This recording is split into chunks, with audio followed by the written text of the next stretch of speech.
पिछले वीडियो में हमने तारकाएँ और कशाभिकाओं और पक्षमाभिकाओं के बीच में अंतर के बारे में पढ़ा था। कशाभिकाएँ और पक्षमाभिकाओं की आधारभूत रचना में कोई अंतर नहीं होता।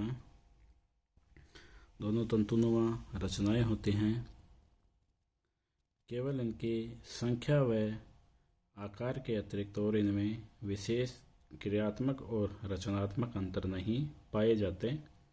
इस वीडियो में हम कसाबों की संरचना के बारे में पढ़ेंगे। पक्षमों और कसाबों की आधारभूत संरचना समान होती है। कसाब 9+2 प्रारूप के अनुसार बना होता है।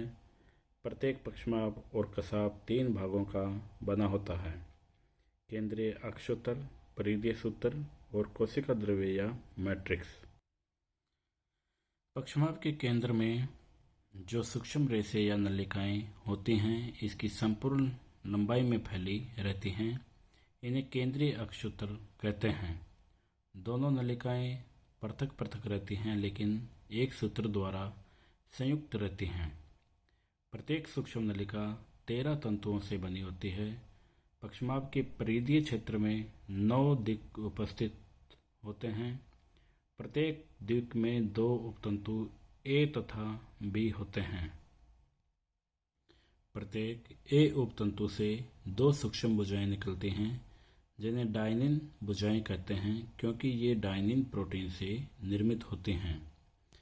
प्रत्येक ए उपतंतु से एक भुजा और निकलती है, जो केंद्रीय अक्षसूत्र से संयुक्त होती है और संपूर्ण पक्षम को आधार प्रदान करती है। चित्र में कशाभिका की संरचना दिखाई गई है, जिसमें नीचे यानी आधार पे रूटलेट्स और फिर बेसल बॉडी यानी आधार कणिकाएं होती हैं। इन आधार कणिकाओं के ऊपर बेसल प्लेट्स यानी आधारी प्लेट होती है, जिनसे सेंट्रल एक्सिस का निर्माण होता है। सेंट्रल एक्सिस यानी केंद्रीय अक्षसूत्र का, जो कि प्लाज्मा मेंबर द्वारा ढके रहते हैं। 2 केंद्रीय अक्षसूत्र और 9 परिधीय तंतु मैट्रिक्स द्वारा घिरे रहते हैं। कसाब की उत्पत्ति आधारी कणिका द्वारा होती है, जो स्वयं सूक्ष्म नलिकाओं से बनी होती है। वह कोशिका द्रव्य में स्थित होती है। जैसा कि कशाभिका के एक पेज का काट दिखाया हुआ है इसमें चित्र में, बाहर की तरफ हम देख सकते हैं कि 9 परिधीय तंतु होते हैं। ये तंतु 2 उपतंतुओं ए सब फाइबर ए और सब फाइबर बी से बने होते हैं। सब फाइबर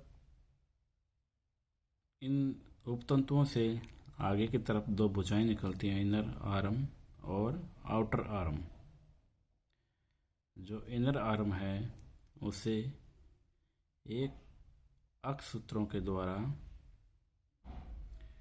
केंद्रीय उपतंतु इन बाह्य यानी परिधीय उपतंतु से जुड़े होते हैं एक्सिस के द्वारा, और बीच में जो मध्य में सेंट्रल फाइबर्स के यानी 2 उपतंतु दिखाई दे रहे हैं, और बीच में मध्य में उपस्थित तंतुओं को सेंट्रल फाइबर्स और बाहर की ओर जो तंतु उपस्थित होते हैं उनको आउटर फाइबर्स बोलते हैं।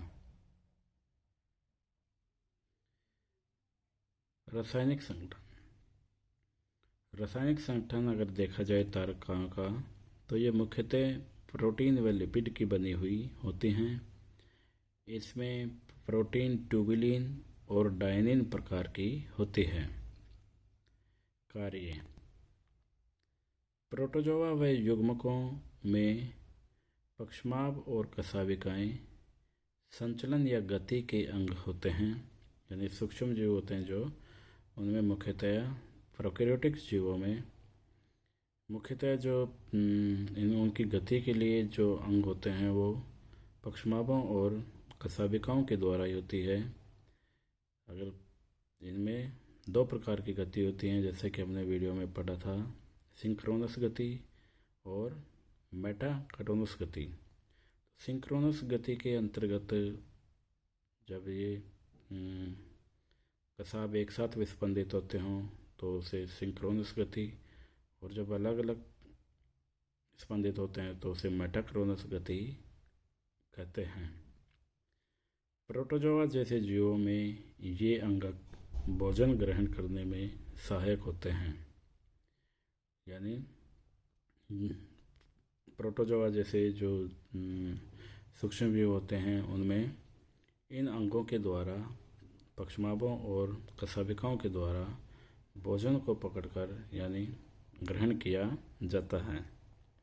धन्यवाद।